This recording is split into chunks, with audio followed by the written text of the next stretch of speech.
नमस्कार दोस्तों। आज एक पुराना वीडियो जो 2018 में मैंने किया था पद्मावत फिल्म रिलीज़ होने के मौके पर। आपको याद होगा कि पहले इस फिल्म का नाम पद्मावती था। मैंने थंबनेल में दोनों पोस्टर डाले हैं, पद्मावती और पद्मावत के। आप इसको देखें।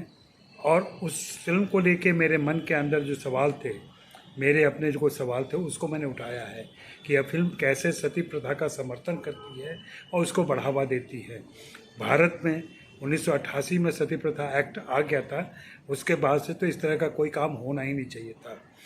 अगर कोई मंदिर बनाता है तो मंदिर बनाने के लिए भी कुछ लोगों को उस शहर में जाना पड़ेगा, लेकिन अगर कोई फिल्म बना देता है वो तो फिल्म घर घर पहुंच जाती है। तो ऐसे में ये फिल्म एक खतरनाक फिल्म भी साबित होती है। आप इसके बारे में क्या सोचते हैं, अपनी राय देंगे और बताएंगे, तो आप आगे वीडियो देखें। से दोस्तों, माफ़ करें, थोड़ी देर हो गई है मुझे लाइव होने में। और आज हम लोग पद्मावती पर बात करने वाले हैं। आपने देख ली होगी पद्मावती, मैंने भी देख ली है। मैंने तो रिव्यू भी लिखा था जो चौनी चैप पे ऑलरेडी आ चुका है। और कुछ लोगों ने इसे पसंद किया है, कुछ लोगों ने उस पर सवाल उठाए हैं, कुछ लोगों ने और भी कुछ बातें की हैं। और एज सच पद्मावती के रिव्यू में एक चीज़ जो कॉमन तौर पे सबसे ज़्यादा नज़र आई वो ये था कि ज़्यादातर समीक्षक और दर्शक यही बता रहे थे कि इसमें राजपूती आन बान शान को कोई ठेस नहीं पहुंची है, जबकि फिल्म का मकसद राजपूती आन बान शान होना ही नहीं चाहिए था। फिल्म तो हम इसलिए देखने गए थे या देखने जाते हैं कि उसमें ओवरऑल फिल्म का एहसास कैसा होता है, फिल्म देखने में कैसी लगती है। लेकिन ऐसा लग रहा था कि जैसे संजय लीला भंसाली ने जो फिल्म के अंदर डिस्क्लेमर डाला है या फिल्म के पोस्टर पर जो डिस्क्लेमर डाला है, उसी डिस्क्लेमर को सारे समीक्षक और दूसरे लोग दोहरा रहे थे, जबकि इसकी कोई ज़रूरत नहीं थी। खैर, लेकिन वो इसकी वजह से भी हुआ होगा कि शायद पद्मावती को लेकर के जिस ढंग का विवाद चल रहा था, सारे दर्शक और समीक्षक भी उसी विवाद से प्रभावित करके उसी तरीके की समीक्षा दे रहे थे। मुझे पद्मावती में इन बातों का कोई मतलब बाद में बनता है कि किस कलाकार ने कैसा परफॉर्म किया, किसने कैसा अभिनय किया और बाकी सेटिंग कैसी थी, उसका रिक्रिएशन कैसा हुआ, उस पीरियड को कॉस्ट्यूम में सेट के ज़रिए कैसे उन्होंने क्रिएट किया। इन सब बातों पे भी बातें होनी चाहिए थी। निराला विदेशिया का सवाल कि क्या वाकई भंसाली की ओर से ही करणी सेना को सामने लाया गया पीआरशिप और उसके ज़रिए। मुझे नहीं लगता कि ऐसा कुछ हुआ होगा, क्योंकि इस ढंग से कोई प्लानिंग नहीं कर सकता कि भाई हमें प्रचार और प्रसार के लिए ऐसा विवाद खड़ा किया जाए, क्योंकि इस विवाद से दोनों तरीके का नुकसान हुआ है। संजय लीला भंसाली का आर्थिक नुकसान तो हुआ ही है, उसके अलावा उनका क्रिएटिव नुकसान भी हुआ है। आप फिल्म देखते हुए महसूस करेंगे कि सारे कैरेक्टर अच्छी तरीके से अपने हिसाब से निर्वाह नहीं कर पाते हैं अपने ही किरदारों का। कहीं ना कहीं ऐसा लगता है कि उन किरदारों को बीच बीच में काट दिया गया है। मेरा सवाल दूसरा था कि इस फिल्म को लेकर के जो बात होनी चाहिए और जिस बात पर ज़्यादा बात होनी चाहिए वो ये है कि क्या इस तरह की फ़िल्म इस समय ज़रूरी है और ऐसी फिल्म प्रासंगिक है। ये बड़ा सवाल है, क्योंकि निर्भया कांड के बाद से भारतीय समाज में इस बात की बेहद चर्चा हुई है और लगभग ये बात स्थापित हो गई है कि जब भी महिलाओं की बात होती है तो उनके शरीर और इज्जत को साथ में जोड़ के देखा जाता है। और ये बात बिल्कुल दोनों दो जुदा चीज़ें हैं, उनको मिला के नहीं देखा जाना चाहिए। जबकि सती प्रथा, जौहर, इनमें कहीं ना कहीं वही इज्जत वाली बात हुआ करती थी और एक श्रद्धा वाली भी बात जोड़ दी जाती थी। अभी भारतीय समाज में हम देखें तो राजा राम मोहन राय ने सबसे पहले 19वीं शताब्दी में ही सती प्रथा के खिलाफ पूरा अभियान चलाया, आंदोलन हुआ और अंग्रेज़ों ने सबसे पहले सती प्रथा पर पाबंदी लगाई।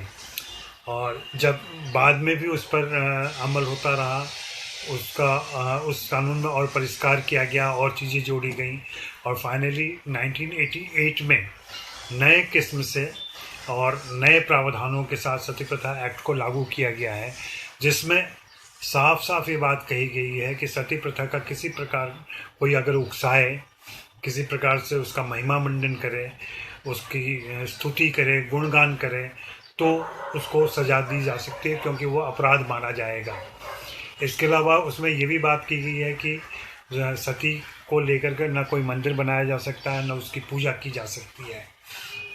जबकि मैं इस फिल्म में पद्मावती में देखते हुए और उसके क्लाइमैक्स को देखते समय साफ दिखता है कि जौहर जो पद्मावती करती हैं उस पर पूरा फोकस है और उस फोकस को बहुत अच्छे तरीके से, बहुत ही जो संजीव लीला भंसाली की अपनी कल्पनाशीलता है उसके हिसाब से उन्होंने उसको पेश किया है और उसका असर बहुत बाद तक रहता है दिमाग पर। मुझे नहीं लगता कि ये बहुत ज़रूरी था। इसी विषय पर फिल्म बनाई जा सकती थी और उस विषय को एक ट्रेजिडी की तरह, एक शोकांतिका की तरह पेश किया जा सकता था, जिसमें ये उनकी व्यवस्था, राजा की और रानी की व्यवस्था को अलग तरीके से और अलग ज़्यादा इम्पैक्टफुल तरीके से और प्रासंगिक तरीके से दिखाया जा। सुदीप सैनी जी पूछ रहे हैं कि इस फिल्म का असर क्या रहा और क्या बंसाली बड़े स्तर पर सिनेमा को प्रभावित करते दिखाई देते हैं। भाई, मुझे व्यक्तिगत तौर पर ये सबसे कमज़ोर फिल्म लगी है संजीव लीला भंसाली की। इस फिल्म का असर हिंदी फिल्मों का अभी यही देखा जा रहा है कि उस फिल्म ने बिजनेस कैसा किया। अगर फिल्म बिजनेस अच्छा कर रही है तो माना जाता है कि असर बहुत अच्छा रहा है। उस लिहाज से अगर कहें तो दूसरे दिन से इस फिल्म ने बिजनेस करना शुरू कर दिया है, जबकि कई सारे राज्यों में ये फिल्म नहीं लगी है। अगर सभी राज्यों में ये फिल्म चल रही होती और सुचारू तरीके से दिखाई जा रही होती तो शायद बिजनेस और भी ज़्यादा होता।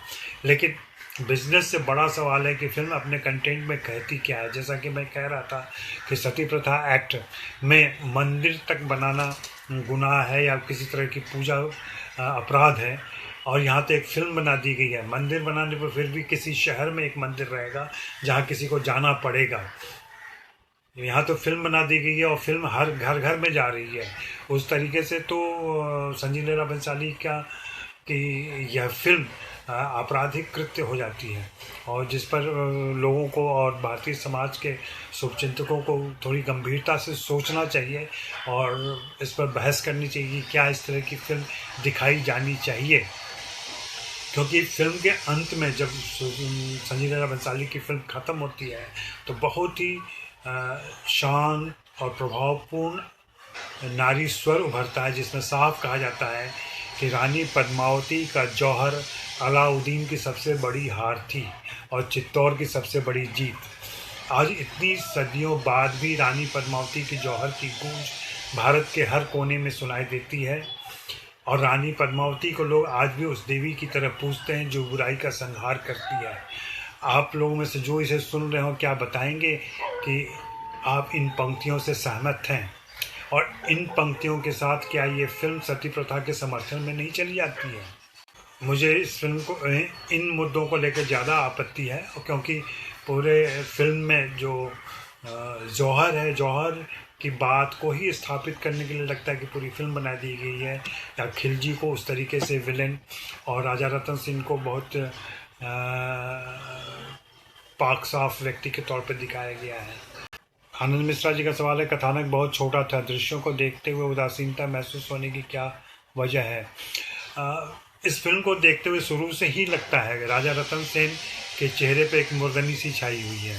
वो कहीं से भी, उनके अंदर वो उत्साह, वो एक राजा होने का डर, सब कुछ होना चाहिए था, वो नहीं दिखाई देता।